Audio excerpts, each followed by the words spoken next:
content standard. So, content standard defines what students should know in subjects like math, science, and language art. So, one of the examples is, wait lang, mag-ask mo na ako. Sino yung mga science major nga ulit dito? Okay. So, as a teacher, I-shoot na po. if you're teaching science, therefore, yung tuturuin mo is science din. So, basically, content standard is yung ano yung tinuturo mo sa isang student or specific subject na tinuturo mo. Now, the second type of standard is yung performance standard. Performance standard specify the level of proficiency expected in skills and knowledge. So, one of the example is yung ano yung gagawin ng bata para makuha na yung isang, for example, quadratic equation na problem. So, therefore, gagamit siya ng skill niya or analytical skill or whatsoever para masagot niya na mabuti yung question accurately. Now, the third type of standard is yung process standard. It focuses on how students should learn, think, and engage with the material. So, yung example nito is yung kapag yung student is they are doing some activities, then that activities, they can apply it to their own self so that they can use it as a process para mas mapatulan ka lalo yung tinuro and para para ma-apply ka sa sarili nila. Now, let's proceed to what is assessment and learning. Assessment and evaluation are essential parts of teaching and learning process. The result of assessment conducted are used to gauge the learner's strength, weaknesses, limitation, and areas of difficulty. Now, assessment is yung paano tayo na how we something like grade or paano natin to know kung ano nga ba talaga yung to know if may natutunan ba yung student sa tinuturo mo or not. Now, again, it is a gauge. You have a very good material. Go back to that. Okay, it is a gauge. Ano ibig sabihin ng gauge? Kung sa kotse, okay, meron fuel gauge. Ano ibig sabihin ng Yung mo dahil. Kailangan ko masisirin. fuel gauge. Sinasabi ng, yes, tama. Sinasabi ng fuel gauge kung full tank ba or empty na. Okay. So, alam din yan. Ang assessment is a gauge. Okay. Gauge to tell whether ano yung strength ng estudyante, weaknesses, limitations, and ano yung areas that the learner finds difficulty. That is assessment. now there are different types of assessment. So the first one is formative assessment.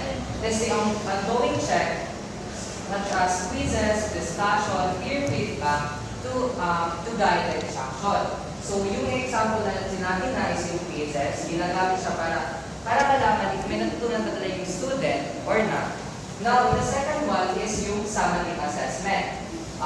Yung pagkakaiba ng formative is ginagamit lang siya after or before ng lecture. But yung summative is yung final exam ng mga student. Dito malalaman if may natutunan ba talaga yung student as like full semester or whatsoever.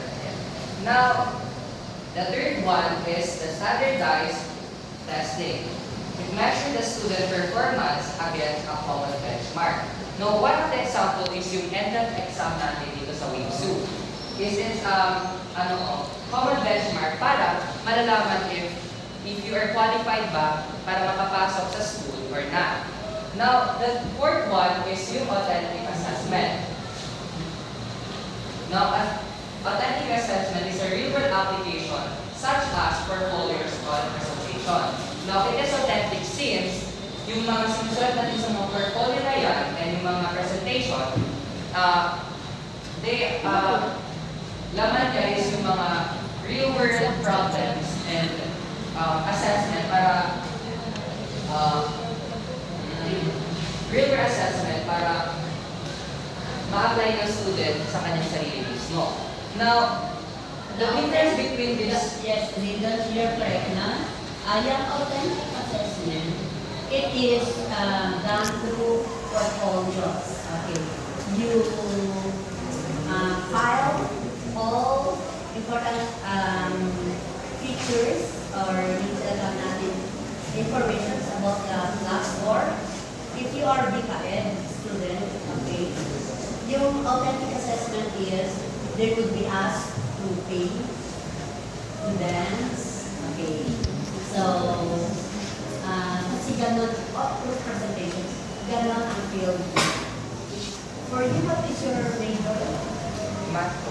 Math, okay. The authentic assessment there is, you, parang naman din na lang ang math. Math and science, correct? Or math lang. Okay.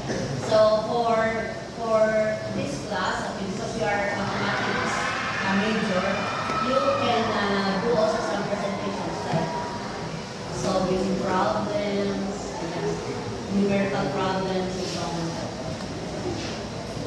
Now, the difference between these two, with the standards and assessment, standard is yung expectation mo during the class, or expectation ng student sa class. So, yung assessment is yung evaluation ng teacher sa student mismo.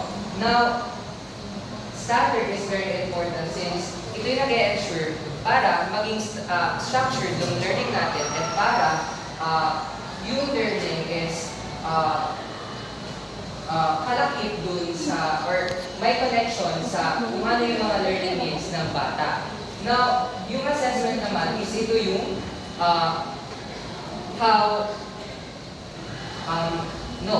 assessment is not just only in grading student. Tool din siya para malaman if may something wrong ba or may something na wrong sa student or minsan sa teacher mismo. No. The teacher is wrong. That's true. The assessment is not only for the learners. It will also be due to teachers. Because teachers may enhance. The teacher would identify kung anong area that seems to be yung parang weak, no? For 4 In the years, area record of level 4. teaching. So, the teacher will improve the skill. Yung first year to pa, ask nang to gusto build yung college years ng 4.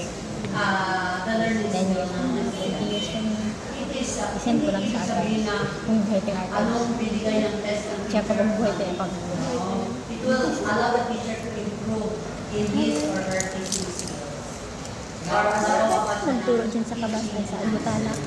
Now, as sinabi na kanina, yung assessment is nakakatulong for the student and also for the teacher itself. So, para sa student, hindi niya malalaman whether ay malalaman yung strength and weaknesses niya as a student. And para saan siya or saan siya need ng change or para mas mag-enhance pa yung the way siya mag-absorb ng mga knowledge. Now, sa teacher din, nakakatulong yung assessment para malaman niya if may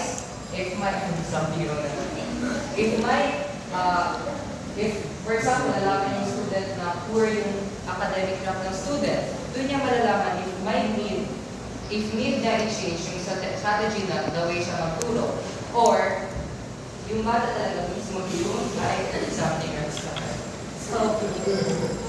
So that's all for my report. That's great, guys.